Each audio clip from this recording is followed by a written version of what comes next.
साहिबा अपना एक्टिंग से ऑल्सो एक्टिंग से छोड़ के आप एंकरिंग में चली गई और उसके बाद 15 साल जिंदगी के आपने एंकरिंग में गुजार दिए। एक आधी दफा इत्तेफाक भी हुआ मेरा आपसे, आपके साथ एक प्रोजेक्ट हमने किया इकट्ठे और मैं ये सोच रहा था कि आप इसको जारी और सारी रखेंगी एक्टिंग को, but you didn't. Why, what was the reason? पहले जो प्रोजेक्ट हिट हुआ तो उसके फौरन बाद शादी हो गई, तो शादी के बाद आपको मालूम है फिर आपको पहली तरजीह होती है अपने सेटलमेंट और उन तमाम चीज़ों में। तो जो ऑफर्स थी फौरी तौर पे एक मेगा प्रोजेक्ट के हिट होने के बाद वो मैंने नहीं अवेल की फॉर द सेक ऑफ कि मेरा घर जो है वो डिस्टर्ब ना हो। देन अगेन मैं पढ़ रही थी कराची में, मैंने बहुत काम किया, फिर मुझे ब्रेक्स लेने पड़े क्योंकि बच्चे, फिर बच्चों को लुक आफ्टर करना। सूट यही किया कि एक स्टेशन प्रोग्राम जिसमें कि उस शहर से बाहर ना जाना पड़े और कोई ऐसी आसानी पैदा हो जाए काम में कि सुबह 9 to 12 किया और उसके बाद you are whole day with the kids. हाँ, ख्वातीन को एक्नॉलेज नहीं किया जाता मगर औरतों को इस तरह की एडजस्टमेंट करनी पड़ती है अपने करियर्स में, भले वो जिंदगी के किसी करियर में हो। उन्हें बच्चों को और फैमिली को अपने करियर के साथ एडजस्ट करने में बाज़-औक़ात करियर की, बाज़-औक़ात फैमिली की, बहुत सारी चीज़ों में कुर्बानियाँ देनी पड़ती हैं हकीकी जिंदगी में। हाँ, हकीकी जिंदगी में। हाँ। 15 साल एक अदारे को दे दिए, क्या वफा की उस अदारे ने आपके साथ? मुश्किल सवाल है जो इसका जवाब जो है वो देना उससे भी ज्यादा मुश्किल है। आई थिंक दुनिया आपकी सबसे बड़ी गलती होती है जब आप एक्सपेक्ट करते हैं कि if you are doing good तो दूसरा बंदा भी आपके साथ अच्छा करेगा क्योंकि उसे अच्छा करना चाहिए। सो आप समझते हैं फराह साहिबा कि यहाँ ईमानदारी से किसी के साथ जुड़ने में कोई फायदा नहीं है? प्रोफेशनली मेरा नहीं ख्याल कि आपको ट्रस्ट सही लोगों पे करना चाहिए। तो आप समझती हैं कि 15 साल गलत लोगों पे ट्रस्ट किया आपने? मैं जितना आपने ये सफर नहीं किया कह सकती।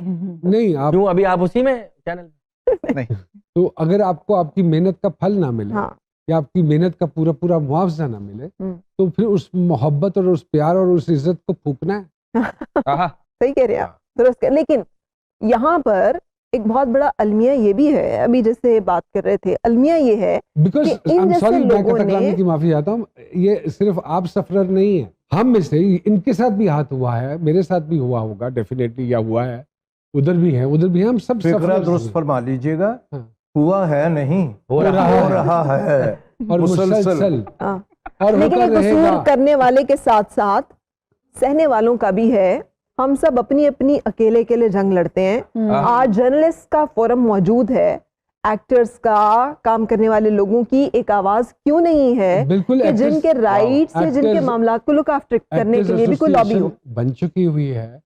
और जैसे हमारी प्राइवेट जी हम लोग मेंबर हैं, बिल्कुल कुछ बहुत सारी चीजें, कुछ पता है वही वाली बात है, एक जिसको मिल रहा है और वो क्यों बोलेगा उसके लिए जिसको नहीं मिल रहा। एग्जैक्टली हाँ, हमारे मुल्क में एंटरटेनमेंट को आज तक इंडस्ट्री नहीं माना गया। एंटरटेनमेंट को या इससे जुड़े हुए लोगों को आप समझते ही नहीं कि वो कंट्रीब्यूट कर रहे हैं in terms of taxes, in terms of मुआशरे में एक अच्छा लोगों का एंटरटेनमेंट या तफरीह फराहम करने में। आप उन्हें कदर की निगाह से ही नहीं देखते। आपको प्रिविलेजेस क्या दिए हैं? क्या आपको भी कोई मराहत टैक्स में हासिल है?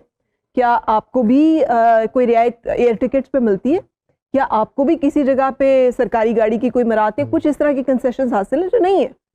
तो ये तमाम वो चीजें हैं जिनको हमें कंसिडर करना पड़ेगा जब हम अपने मुल्क के आर्टिस्ट को और इस इंडस्ट्री का मुकाबला करते हैं दुनिया के साथ। अच्छा सर, आप लोग इस बात को मानते हैं फराह जी, स्पेशली फॉर यू एक सवाल है मेरा सर, कि कुछ लोग जो हैं वो सच्चे लहजे में झूठी बातें करते हैं, खासतौर पे हमारी इंडस्ट्री में? बिल्कुल बिल्कुल, हमारी इंडस्ट्री में नहीं, दुनिया में। दुनिया दो रंगी, अंदरों वैरी, बारों संगी। तो दुनिया के दो रूप तो है ना। आपने तो हमेशा इंटरव्यूज किए हैं आज कोई आपसे सवाल पूछ रहा है तो कैसा महसूस होता है? आज भी ऐसे ही लग रहा है यही इंटरव्यू कर रही है। और सर मैं ऐड करना चाहता हूँ एक बात, बड़ी बड़ी खवातीन की आप इंस्पिरेशन रही हैं। बिल्कुल, salute ma'am, thank you very much. मैंने दरअसल बहुत जल्दी मॉर्निंग शो किया था, ये बात है 2000 की। उस वक्त अभी प्राइवेट मीडिया भी नहीं था, पीटीवी का बहुत बड़ा मॉर्निंग शो होता था। तो मैंने वहां से 20 साल पहले, 20 साल पहले, तो मैंने वहां उस जमाने में मॉर्निंग शोज थे। जी मुस्तनसर हुसैन तारड़ साहब का, और तारड़ साहब के जाने के बाद फिर जिन लोगों ने उसमें किया था उनमें मैं भी शामिल थी, क्योंकि मैंने भी बहुत अर्ली शुरू कर लिया था। तो इससे फिर बहुत सारे लोग जो सवाल, मॉर्निंग शो करना मुश्किल चीज नहीं है, और फिर वैरायटी भी उसमें लेके आनी, बहुत मुश्किल, ये आसान है जो आप कर रहे हैं। लोगों में प्यार ही कराने ਉਹਦੇ ਵਿੱਚ वहीं से खराबी शुरू हुई थी मॉर्निंग शो की। जब शादियां, जब गुड्डे में सुइयां गाड़ी जा रही थी एक चैनल पे, दूसरे ने कहा उन्होंने क्या किया, उन्होंने कल यूं करके यूं कर दिया, निकालो। सिंध का जादूगर कैसा होता है, पंजाब का जादूगर कैसा होता है, सरहद का जादूगर, वो जादूगर आ गए, वो ये मॉर्निंग शो हो गए, वो बातें पीछे रह गईं। ये मॉर्निंग शो बने थे उन खवातीन के लिए जो घरों में होती थी, मर्द कामों पे चले जाते थे, ये एंटरटेनमेंट उनकी थी और कुछ सीखे उससे। जहाँ से ये चले थे। हमारे यहाँ तो आधा तीतर आधा बटेर। अच्छा, वैसे ये भी अशरफ साहब, ये भी जब मॉर्निंग शो हम लोग करते थे वो इंक्लूसिव होता था। उसमें हम तखसीस नहीं करते थे कि इसको सिर्फ औरत देखेगी, मर्द जो है वो इस वक्त टीवी बंद करके निकल जाए, तो वो मॉर्निंग शो होता था। ये जब से हमने तखसीस करना शुरू की ना कि ये खवातीन, और खवातीन में भी ये 27 साल से कम उम्र की खातून, वो भी एक ऐसी खातून जो कि घर में बैठी हुई है और जिसका जिंदगी में कोई और एम एम्बिशन नहीं है सिवाय हसरतों के एंड इन चीज़ों के। ये जो मार्केटियर ने जब हमें नैरो डाउन किया और बजाय इंटेलेक्चुअल के गाइड करने के कि मुआशरे को किस चीज़ की ज़रूरत है, मार्केटियर ने बताया कि ये बिकेगा, तो बिकता तो फिर बहुत सारा कुछ। वो फिर मॉर्निंग शोज में आप एजुकेट नहीं कर रहे किसी, नहीं, आप पूरी इंडस्ट्री में किसी चीज जगह पे एजुकेट नहीं कर रहे। जबकि मॉर्निंग शो में आप एजुकेट कर सकते थे लोगों को। स्क्रिप्ट की कमी रही। क्या प्रोग्राम है आज शाम खाने का? इस प्रोग्राम के बाद चले हम। अच्छा, पर ऐसे क्या प्रोग्राम है आगे, क्या सोचा है जिंदगी के हवाले से? मॉर्निंग शो दोबारा किसी के साथ कंटिन्यू करना है या एक्टिंग में एक दफा फिर ट्राई जरूर मारनी होगी, क्योंकि अब तो माशाल्लाह बच्चे बड़े हो गए हैं और इंडिपेंडेंट होते जा रहे हैं वक्त के साथ साथ, तो क्या सोचा है? एग्जैक्टली लिबरेट हो गई हूँ मैं उन पाबंदियों से जो मेरी जिम्मेदारियां थी, तो मैं डेफिनेटली सोच रही हूँ एक्टिंग के लिए मॉर्निंग शो का वही जो आप लोग डिस्कस कर रहे हैं मिजाज का, अगर कोई चीज मिलेगी तो वो किसी भी चैनल पे हो, किसी भी जगह पर हो, मैं वो डेफिनेटली करूंगी, क्योंकि मैंने हमेशा कोशिश की है कि मैं वो काम करूं जिसमें मेरा कंफर्ट लेवल हो। एक साहब थे जो आपकी आवाज बना के सेलिब्रिटीज को फोन किया करते थे। जी, अभी भी हैं। अभी भी हैं साहब? कैसे पकड़ा उन्हें आपने? मुझे एक दिन कॉल आई, मैं नाम नहीं लूंगी, एक पाकिस्तान की बड़ी सेलिब्रिटी, और मैं किचन में खाना बना रही थी और उसने मुझे कहा कि फरा खैरियत से हो?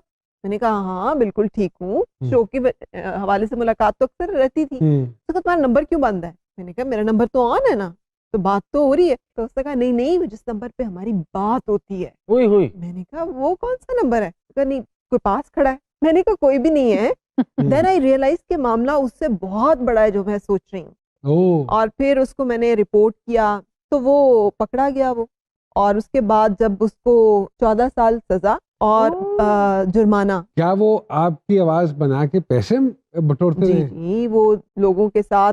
एक दिन मैं ऑफिस में बैठी हुई, नुमान साहब, और मुझे एक बंदा आता भागा मेरा पीएन, आपके लिए ना आईपैड ये आया है।